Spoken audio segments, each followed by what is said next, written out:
Caleb Wilson is going to be a dynamic freshman at Carolina, and I'm telling you right now, the nation is sleeping on this dude. This is Tyler Hansbrough, and you're listening to Locked On Tar Heels. You are Locked On Tar Heels, your daily podcast on the UNC Tar Heels. Part of the Locked On Podcast Network, your team every day. Hey there, what's up? It's Wednesday, July 16th, 2025, and I am giddy as a schoolboy. I'll tell you why in just a second. Welcome into the Locked On Tar Heels podcast, the only daily North Carolina show out there.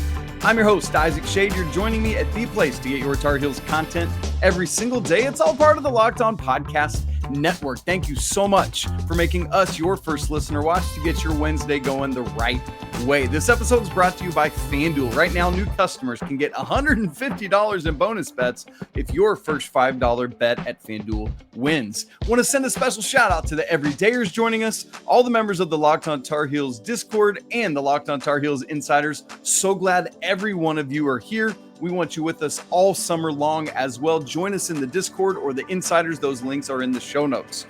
Joining me today is our good buddy, Pac Kilby. Man, this is 2 weeks in a row. We're getting back in the rhythm, and you absolutely love to see it. Why? Because it's time for Pac and I to begin our, Pac, can you believe this? 4th annual 25-26 UNC basketball roster preview series. That's why I'm giddy as a schoolboy, because this is one of my favorite things we do every summer. Literally week by week, we do an in-depth, show-long preview of each player on the roster. We start with the freshman work all the way up, so there's no place better to start than Caleb Wilson. Pac, that's what we're doing today. We'll do his bioblast, strengths, weaknesses, 3 things to work on as he settles in, bold predictions, over-under, best freshman at Carolina since blank. All of that coming up on the show today. Now, for those of you who have been with us throughout the years of doing this, you know that Pac usually does the bioblast. Unfortunately, we're waiting on a new computer to come in, so you're stuck with me reading the bioblast at you today. I'm going to roll through this pretty quick because we're really here to have these fun conversations and discussions, but I want to recognize that there's probably quite a few of us out there that just don't know about all these young men yet, and so we want to make sure you know who they are. This is how the format of the show goes every week when we're doing this, because we want everyone to get used to the rhythm and pacing of it. So Caleb Wilson, incoming freshman, class of 25. He is a power forward, plays the 4 with some positional switchability.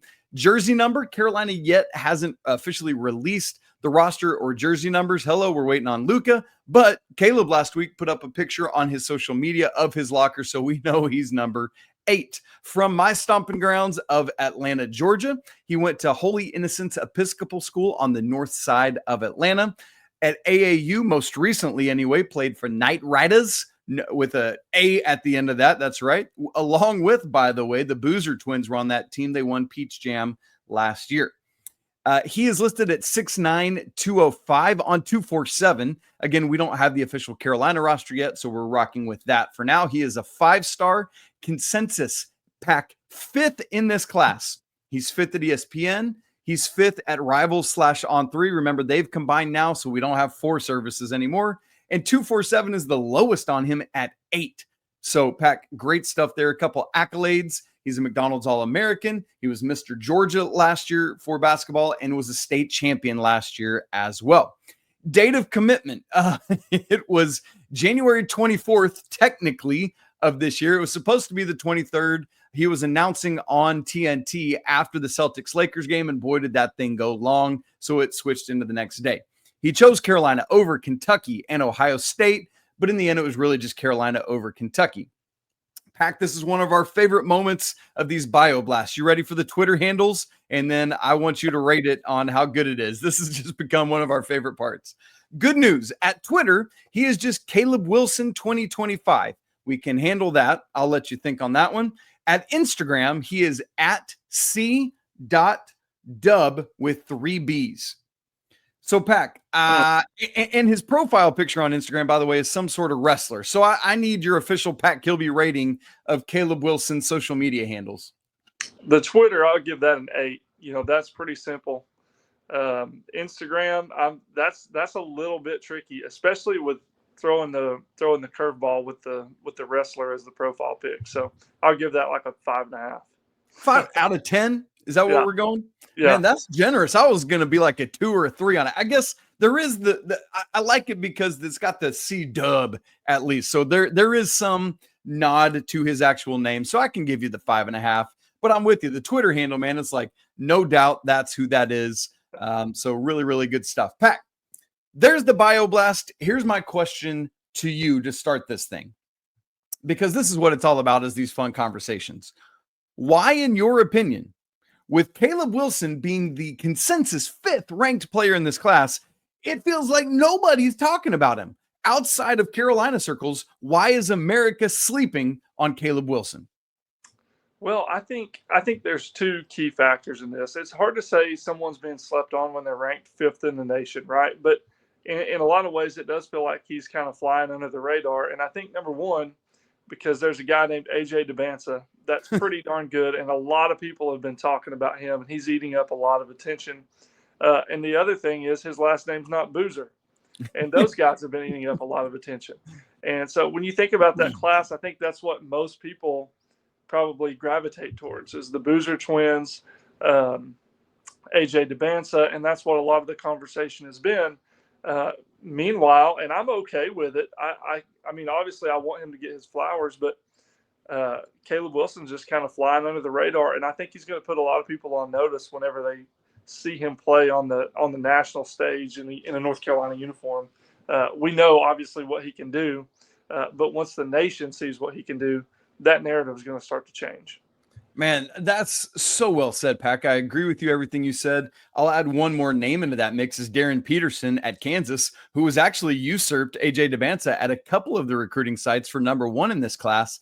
And so, yeah, it feels like that trio of Cam Boozer, Darren Peterson, and AJ Dabansa has really stolen so much of the headlines. And I'm with you.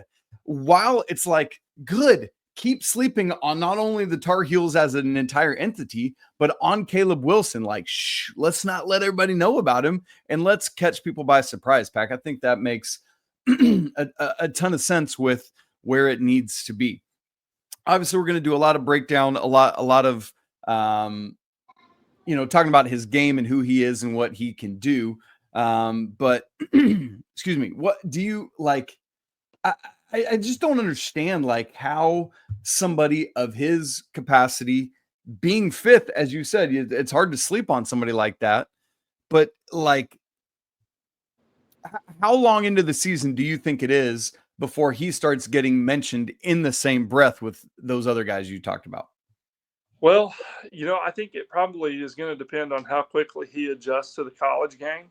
If he needs an adjustment period, it may be ACC play. But if he hits the ground running with our schedule that we play pre-ACC, I mean, he's going to have plenty of opportunity to make a name for himself early. So I could see it going either way. I actually think, and I know we'll get into this a little bit more, but with our team being mostly new, Caleb doesn't have to find a way to fit in. It's all these guys are coming in together, trying to figure out how to gel more so than him trying to find a niche in a team that's already been formed. And so I think that's actually benefit to Caleb. And I think he's gonna be able to hit the ground running a little bit faster because of that. And obviously he's going to be a staple to what we do. So I think the narrative's going to change pretty quick on him. I like that. Yeah, I was thinking about it as you were saying it. We got a matchup between 2 of these top 5 players on the Friday of the first week. Kansas comes to the Dean Dome, Darren Peterson versus Caleb Wilson. And Pac, we know how those matchups go when it's like, yes, it's about Carolina against Kansas, but a lot of people are going to be thinking of it in terms of Caleb Wilson versus Darren Peterson. And like, I remember back to like Zion's year at the Champions Classic, everyone was talking about all these other dudes and RJ Barrett and guys from Kentucky. He goes out and just blitzes Kentucky. And immediately it was like, oh, Zion. Okay, there we go. Right. So will it be that kind of thing? Or will it be, as you said, kind of a slow and steady unfurling of what he can do? Right. There's not like last year, Maui. Obviously, that's the high profile event of last summer. Carolina's playing in the Fort Myers tip-off this year. So it's not quite as crazy with that. And so, yeah, there's going to be these opportunities. Kansas at Kentucky, but it could be until ACC play. So that'll be interesting to keep tabs on. All right, Pac, Here's where we're going to go next. We're going to look at strengths. We're going to look at weaknesses. Why would he already be on the floor already? What would keep him from, maximizing his time? And what were Hubert Davis's initial thoughts on Caleb Wilson? We'll talk about all of that coming up in just a second. Right after I tell you about FanDuel. Summer sports are in full swing, and whether you're all about baseball under the lights, golf on the green, or high-stakes soccer action, FanDuel is the best way to make every game even more exciting. You're already following the action anyway, so why not make it a little more thrilling? With FanDuel, you can get in on the game while your friends are off getting sunburned at the beach. You can also use FanDuel to track your favorite matchups, and the app, it keeps it fresh with new daily promotions and always with fun ways to bet. It's easy to use, it's fast to pay out, and makes even regular season games feel like must-watch moments. So whether you're facing a same-game parlay or you're watching a bet right on into the ninth inning, FanDuel makes it feel like you're always part of the action. Pac, how about this? FanDuel has just come out with National Player of the Year odds for college basketball. I had to scroll a long time before I got down to Caleb Wilson at plus 10,000 to win the Wooden Award. Seems like some a nice way to get in on Caleb Wilson action. What do you think? Yeah, absolutely. Hey, plus 10,000. I mean, a little bit of money go a long ways right there. That's a good way to say it. So if you guys believe in Caleb Wilson at a national level, man, get in on that action. New to FanDuel, new customers can bet just $5, and get $150 in bonus bets if that first bet wins. Open the FanDuel app today or visit FanDuel.com/lockedon to get started. I said it earlier, but I am giddy today to be starting the 25-26 UNC basketball roster preview, and it's great stuff. We're starting with Caleb Wilson right out of the gate because where else would we start but with him? Pac, I want to read back Coach Williams. Good grief. That's a Freudian slip. Coach Davis's comments when Carolina announced the signing of Caleb Wilson. Quote, "He is an unbelievable talent. His length, athleticism, and versatility allow him to dominate on both ends of the floor. He loves being a great teammate. He's competitive and comes from an unbelievable family. Carolina fans will love him and this entire freshman class." Man, that is high praise from Hubert Davis. Of course, Hubert Davis is given to speaking well of things, and I love that as a glass half full kind of guy myself. But Pac, as we start to think about Caleb's strengths and weaknesses, let me ask it to you the way we always start with strengths. He will be on the court in college basketball already because of this skill. Well, there's a couple. I think the main thing that stands out to me is his size, his frame, and the athleticism he has that goes with that. The way he can finish above the rim, the way he can finish below the rim even. He's got a strong physique to him. He finishes through contact well. He's a decent shot blocker for typically you don't think of power forwards as shot blockers. You associate that more with like the center position. But Carolina's had some in the past. And he kind of fits that mold of being a decent shot blocker from the power forward position. And he's a good rebounder. And I think those things really are going to set him up for success this fall and this winter. And I think that's a big reason why he's going to be on the floor. Man, is there a specific part of that in your mind really sets him apart and above other people? Honestly, I don't know if there's like a set skill. To me, when I look at him, I think he's freakishly athletic for his size. The way he can move, you mentioned it earlier, you said he's a power forward, but there's some switchability position-wise. He just brings a lot of versatility because of his athleticism. And I think, to me, that's what really sets him apart.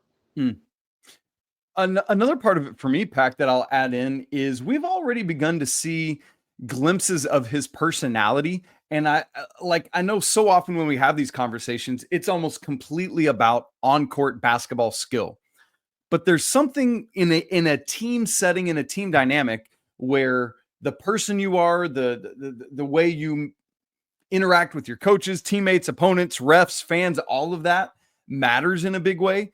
And man, I was so encouraged by the footage we got from Eric Montross camp, where he was one of the coaches. I think it was he and Isaiah Dennis together, and man, was just having a blast living it up with the young men on his team, and just like making it being not. I think we see people too often just be too cool for school in those moments. And he was all in, dude. And if that is a sign of things to come of his personality, that goes miles, in my opinion. How important, because you're around teams all the time, including your own, how important is a guy like that? Oh, for sure. I mean, having personality and, the camaraderie amongst the team, chemistry, getting along with your teammates is very important. And then if you have a guy that's, like you said, not too cool for school, or if they have a really strong, outgoing personality that can, liven things up, make things more fun. For Carolina fans, I think of Theo Pinson. He had that personality, and how fun was that, right? Like, everybody loved him, and him coming in and talking, to Roy during the pressers and different things that were going on. He had good personality, and it went a long ways for that team. And so now I don't know. I'm not saying Caleb's going to be that, but I'm just using that as an example to say, different personalities can definitely make a difference in your locker room, your camaraderie, your chemistry, and how your team gels. And so, I mean, I think you're completely on point in the fact that, the way he's doing things, the way he's being present in the moment, being where his feet are, says a lot about who he is as a person. And that typically correlates well with gelling with his teammates. I love that phrase, being where your feet are. Pac, let's switch to the other side, because obviously, as we always say, no college basketball player is perfect yet. And so while there's a whole lot to like about Caleb, there are clearly things to work on. Usually we ask the question of freshmen wouldn't see the floor in college yet, because I'm going to adjust it for his, because obviously he's going to see the floor a ton. So I'm going to phrase it, Caleb won't yet be able to completely maximize his game because of what? I think the main thing for him is going to be the physicality adjustment of the game, especially when we get into conference play and bragging rights and postseason tournament things are on the line. And it's just a lot of physicality, and so there's going to be an adjustment, because he's used to being the guy. He could bully whoever he wants to. Now it's going to be, I'm not saying he won't, but it's going to be tougher. There's going to be people that put up resistance, and it's a longer season. So he's going to have to adjust to that physicality. And the other thing I think is he could probably improve his outside game, 15-foot plus, being more consistent there. If he figures out the physicality and he can stretch the floor a little bit more consistently, then we're talking about somebody that's close to reaching, what they can truly be. Ooh, I like that. Pac, let me see if you got an answer for this one to wrap up the weaknesses conversation. We always ask it this way, and I think it's a fun way to put it. If I was an opposing coach, I would try to exploit blank. Well, I think, with Caleb, you can't let him get downhill. I think one of the weaknesses that I didn't get to just a second ago is his handle's not tight. He does have a tendency to kind of lose the basketball when he's attacking in transition or trying to get downhill. But if he has space and he's able to get downhill and it's already too late to stop that train, it's over. Because that's going back to what we talked about. He's got great frame, great strength, and his athleticism, his ability to finish.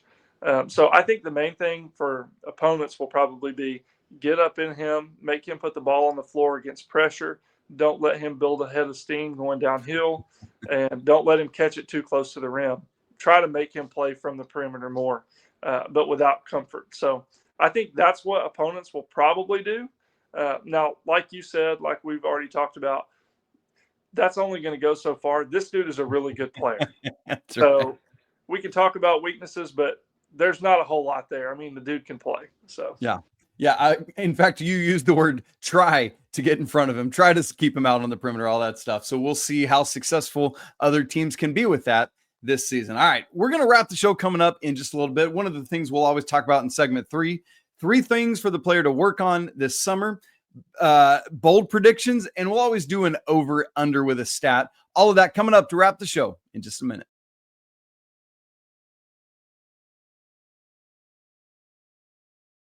Coach Pac Kilby and I are talking about Caleb Wilson today, previewing him for his freshman year in Chapel Hill. Next place we go is kind of why we're excited for him, expected role, expected minutes per game, that kind of thing. And then we'll get into some kind of superlatives. Let me just start by saying why we're excited for this player. We've mentioned a whole bunch of things, but one that I would like to highlight in particular is how much he loves defense. I can't remember whether it was the McDonald's All-American game or another like showcase game like that, but it's like one of those moments where it's an all-star game basically, right? It's like 8 million to 7.9 million is the final score in this thing. And Caleb goes out and says, I want the defensive assignment. I can't remember whether it was AJ DeBanza or Cam Boozer, but went out and was like playing legit defense on one of the other top 5 players in the class in that kind of game. And I love so much that he's like, sure, offense is fun, but he wants the challenge of AJ DeBanza. He wants the challenge of Cam Boozer. And guess what, Pac Kilby? All 3 of these dudes are power forwards, so he's going to have the chance to do it in a more legit collegiate setting because Carolina's going to BYU for an exhibition, and Carolina will play Duke at least twice this year. And assuming both are healthy, that they are going to be squared off against one another, mano a mano, against his former AAU teammate. Pac, what do you make of that side of him? Yeah, I think he's got that that competitive edge to him, you know, and quite frankly, I think Carolina's missed some of that here recently. We need somebody that's got a mean streak in them, you know, that's got some dog in them, that's not afraid to, you know, give me that guy or switch the assignment, coach. He can't guard him. I'll take him. You know, that type of mentality. Yeah. And I think, you know, I think not only did we get him, and we'll get to this more down the line, but I think we got a couple of guys like that now that we didn't previously have. So there could be a mindset change on this team that we haven't had the last couple of years that I think will make a huge difference. But yeah, to your point, I think that's going to go a long ways. And that, you know, just a side note, we got through talking about his personality and how that helps the locker room. Getting guys like that also are just competitors and just willing to get down and work and do the tough stuff. That goes a long ways for a locker room too.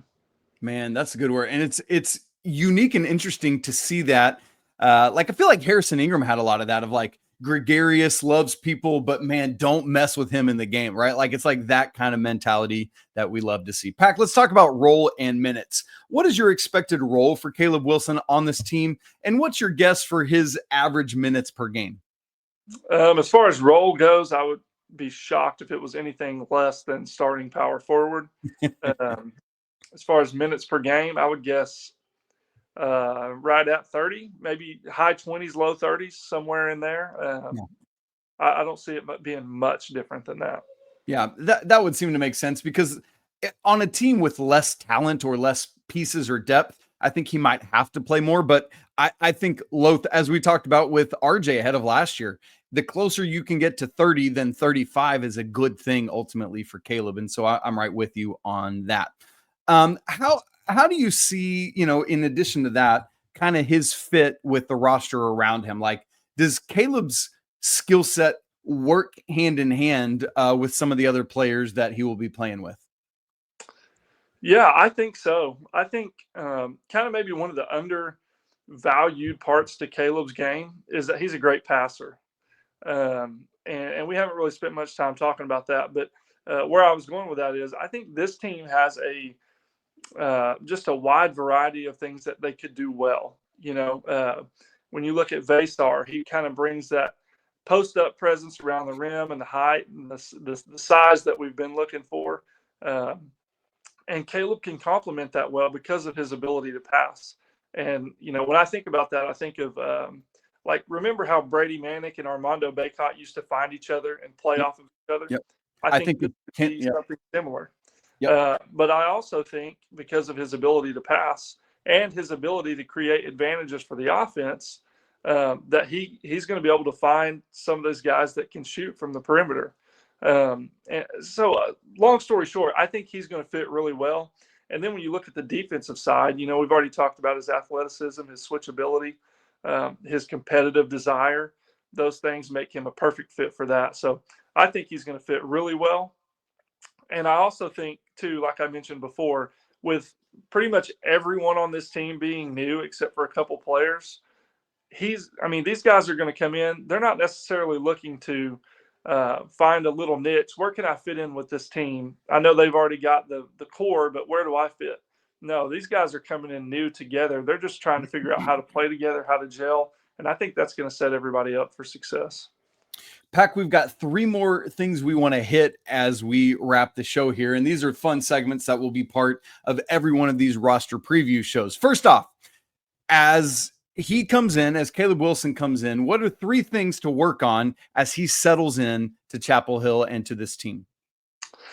I think, the size, strength, physicality, that is something he needs to work on and start adjusting to now so he can hit the ground running. 15 foot and out, just stretching the defense, consistency, shooting the ball from the mid-range and beyond. And then I think the other thing will be tightening up that handle and just being able to get downhill, blow by defenders without losing control of the basketball, and making sure he's able to maintain for finishes or kickouts or whatever. But those 3 things I think stick out the most to me. If he figures those out quickly, I think he's going to be a force to be reckoned with. You know what I like is each of those, as you're saying it, they all kind of go hand in hand together, because the stronger he is, the more capable his ball handling will be, because guys won't be able to knock him off his line. But the more he's able to handle well and get to the rim, the more that'll set up his outside shot, give him more room, because guys got to respect his drive as well. And so growth in all 3 of those areas is going to be one of those triangles that all work together. So really interesting how that comes together, Pac. I love it. All right. Time for bold predictions. It's funny because I was already planning to ask you, behind the scenes, we've already prepped our bold predictions. I was already planning to ask you, Caleb Wilson, best Carolina freshman since fill in the blank. And literally for your bold prediction, you had already chosen that form of statement. So great minds think alike here. But Pac, let me ask you your bold prediction. Caleb Wilson is the best Carolina freshman since who? Since Tyler Hansbrough. I think he's going to have the best freshman season since Tyler Hansbrough. And in my mind, when I think from the Roy Williams era to now, when I think of freshmen, I think Tyler Hansbrough for sure. Kobe White had a really solid freshman campaign. And I think Caleb Wilson's going to surpass what Kobe did and be right there behind Tyler. I just think he's walking into a perfect scenario. Hubert kind of has a little chip on his shoulder. He needs to prove what he can do with NBA talent, because people are questioning that, based on what happened the last few years. So I think just all in all, it's setting up perfectly for Caleb to go and have a great freshman year. Woo, Pac, that is a bold statement. I love it, coming off of, just last week we did our bold predictions recap from our team level bold predictions. And man, if that would come to fruition, that would be crazy. My brain is racing through the list of all the incredible freshmen we've seen since then. And that would truly be saying something if he could live up to that. Mine is in a similar vein. My bold prediction is that Caleb would be the ACC Freshman of the Year. Obviously, that means beating out Cam Boozer, heck, Caden Boozer for that matter, and a whole host of other people. Nick Hymenia, his own teammates, and there are several other really strong freshmen in the ACC. So, Pac, I like it. I feel like we're very bold and boisterous in our bold predictions here, and I like it. All right. Last one. We like to always wrap the roster preview shows with an under-over stat. Pac, I've got one for you.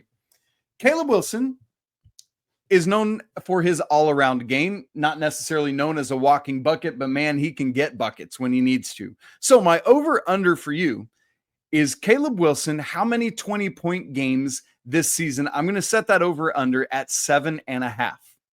Oof. I'm going to take the under. And it's not because I don't think he's going to be scoring the basketball. I just think this team in particular is going to be very well-rounded in how we score. And I think because of that, the numbers won't be as high. So I could see him having maybe 4 or 5. Yeah. But I don't know if it gets much higher than that. Okay, I like it. And to be clear, you are saying that that's a good thing, right? Oh, absolutely. Yeah. I what I'm saying is I don't think he's going to be like the main scorer, and we're going to depend on him every night. I think this team is going to be versatile in who scores the points and how we get it done. Man, great stuff. Pac, I love it. We are one in to our roster preview series for the 25-26 Tar Heels. Folks, every year, part of what we do with this is create a playlist on YouTube. So if you're wanting to find Caleb and other freshmen and on the rest of the team, it'll all be together in one place on the YouTube channel. Obviously, if you're listening on the audio side of things, you can just find it as part of the podcast feed as well. But we want to make sure to set you up that way. So if you want to catch all these, make sure you're subscribed to the show. Right now is the time to do it. Boom, boom, boom, right down there in the corner. If you haven't joined the Locked On Tar Heels Discord, do that right now. So you're part of this great community of Tar Heel folks, closing in on 550 as part of that group. It's a great place to hang out and chat Tar Heels, even all throughout the summer, man. We'd love to see you. That link's in the show notes, free to join. If you want to go next level with the show, get free access to all of my data and Excel sheets and all of that, man, you can join the Locked On Tar Heels Insiders. That link is also in the show notes. Great way to help support the show. And man, it's fun, Pac. We're getting into July and things are coming. So as always, we want to say it's always a great day to be a Tar Heel. We'll talk to you again tomorrow with Coach Rob. But until then, Pac, tell them. Peace.